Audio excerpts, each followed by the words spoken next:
Hey guys, welcome back to a brand new Ninjago video here on the channel. My name is TannerFishies. In today's video, we are going to be discussing a pretty crazy theory on the part of myself, and I came up with this after watching Ninjago Crystalized episode 15, The Fall of the Monastery. In my opinion, there's a huge hint in that episode towards what the future Master of Ice could be, and I would like to explain my thought process and where my theory is coming from in today's video. Like I said, it is a little bit crazy, it's a little bit out there, but hey, crazier things have happened in Ninjago before. Ninjago is far from normal. Before we dive on into this video though, I must give you guys a very heavy spoiler warning regarding Crystalized episode 15, The Fall of the Monastery. I recommend watching the episode before you watch this video right here, as we will be jumping into spoilers. And of course, just keep in mind as well, this video is a theory, not anything confirmed, and it is in fact just a fun fan theory, which should be harmless, or at least it's harmless on paper. I guess we'll see how this video goes once it actually gets out there. So regarding the theory surrounding the new Master of Ice introduced in Ninjago Crystalized, obviously we know of Pixel's mini-pixes, or as I call them, the Pixel Bots. These guys appeared recently in episode 15,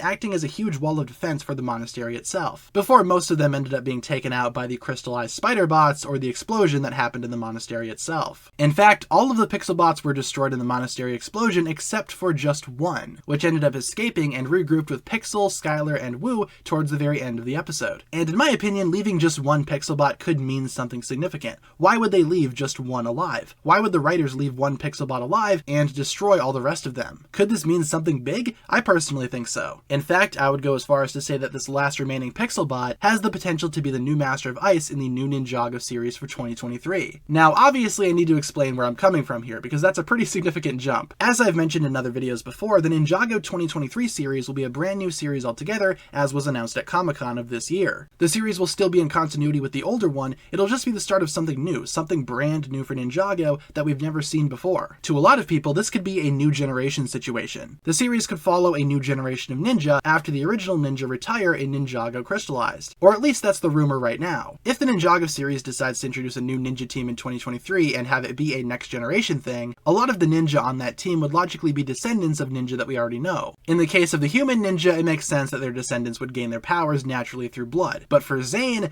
Ice is kind of a sticky situation. Ice was passed to him by the original Master of Ice, and theoretically Zane could pass on his power to pretty much anybody that he wanted. However, what I'm thinking here is that maybe this last Pixel Bot could grow and evolve into the new Master of Ice and obtain the power from Zane, being some type of logical descendant while also not really being a descendant, if that makes sense. Let's be real here, if Zane and Pixel were to have some type of descendant, they would probably have to build that descendant, right? I'm not really sure how Nindroid biology works in the Ninjago universe, but I would imagine that they would have to build a descendant. And what a coincidence, there is indeed one Pixel Bot still remaining that is technically Pixel's creation. And also from a marketing perspective, if a new generation of ninja will be the goal for 2023, you would think that the team itself would want to be as similar as possible to the original. That way you could introduce new characters to the fans while also keeping that familiar ninja team structure that Ninjago fans have been used to for quite some time now. Essentially keeping the same structure of the Ice Ninja being a Nindroid, that would keep fans in familiar territory while also introducing them to new characters. And again, if that's the goal here, to introduce a new team for 2023, why would the Ninjago staff bother making a new descendant of Zane and Pixel to be the new Master of Ice if one kind of already exists in the form of the last remaining Pixel Bot? Granted, yeah, some upgrades are definitely needed, but the blueprint is there. Like I said, in Ninjago Crystalized and its marketing, there's a lot to suggest that this last Pixel Bot could be some type of significant figure. For example, like I said, after the monastery explosion, there's only one bot remaining. Why would they leave just one bot if it weren't for some type of greater purpose? In fact, there's a poster going around, a promotional poster for Ninjago Crystalized featuring Pixel and the last remaining Pixel Bot. I must admit though, there is a strong possibility that all of this foreshadowing surrounding this last Pixel Bot could be for Ninjago Crystalized itself. For example, maybe this last bot will have some type of huge role in the finale of Crystalized, and that's why it's sticking around, that's why it's getting all this attention. But obviously with Ninjago, like I said, logic really isn't its strong suit. It's not like Ninjago is realistic by any means. So with that being said, maybe this Pixel Bot could in fact be the new Master of Ice in 2023. Obviously after it matures and grows into a humanoid character, and I'd be okay with that personally. I think that'd be awesome. I think it would also be a lot of fun to have the new Master of Ice look more like Pixel instead of like Zane, just to switch things up a little bit. Having a female Nindroid Master of Ice sounds awesome to me, and I hope this last Pixel Bot could lead to this theory becoming true. I think there's a lot going on here in Ninjago Crystalized with this last Pixel Bot, and I'm curious to see what happens to it and where it goes in the season itself, or maybe even beyond the Crystalized season. But of course, with that being said, that'll pretty much wrap it up for my thoughts here. I just wanted to make my thoughts known because it's something that I've been thinking about for a couple of days now, ever since watching The Fall of the Monastery. I can't help but wonder why they decided to leave one Pixel Bot remaining during the writing process if it wasn't going to go somewhere. Either this last Pixel Bot will play a significant role in Ninjago Crystalized somewhere somewhere down the line, or like I said in 2023, maybe this Pixelbot could become the new master of ice. If you guys want to leave your thoughts and theories down below in the comments as well, that would totally be okay. And feel free to let me know down below in the comments as well what you thought of the video and what you thought of the theory. Do you think this last Pixelbot has the potential to be the new master of ice? Why or why not? Leave all your thoughts down below in the comments, guys. Hopefully you enjoyed today's video, and that'll pretty much wrap it up for my thoughts here. Thank you all so much for watching. If you enjoyed, be sure to like and subscribe, do all that fun stuff, and I'll talk to you guys again later. Peace.